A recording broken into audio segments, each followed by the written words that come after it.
আমি এখন দাঁড়িয়ে রয়েছি বেঙ্গল সাফারি পার্ক, যেটি শিলিগুড়ির উপকণ্ঠে অবস্থিত। এই বেঙ্গল সাফারি পার্কে ঢুকে একটা অদ্ভুত সুন্দর বিষয় নজরে এলো, সেটি হচ্ছে নক্ষত্র বনম।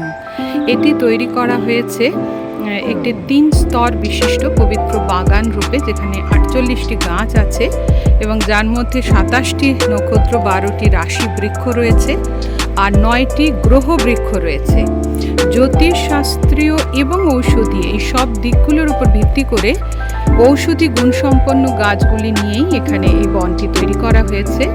এবং এই বনে যে নক্ষত্র বা যে রাশির জন্য নির্ধারিত যে গাছ, তার নিচে বসে যদি ধ্যান করা যায় তাহলে তার জীবনী শক্তির ভারসাম্য রক্ষা হয় এবং সে সুস্বাস্থ্যের অধিকারী হবে, তার মনে প্রাণে শান্তি এবং আনন্দ পরিপূর্ণ হবে। এভাবে এই পুরো বাগানটিকে সুন্দরভাবে সাজানো হয়েছে। পুরোটা একটা নক্ষত্রের মতন করে প্যাটার্নে এটাকে সাজানো এবং এক একটি রাশির জন্য নির্ধারিত যে গাছগুলো সেগুলো সুন্দরভাবে লেখা আছে এরকমভাবে, যেমন বৃশ্চিক রাশি ক্ষয়ের গাছ।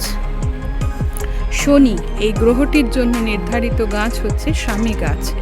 রবি গ্রহের জন্য আকন্দ। রাহুর জন্য রয়েছে দুর্বা। তুলা রাশির জন্য রয়েছে বকুল।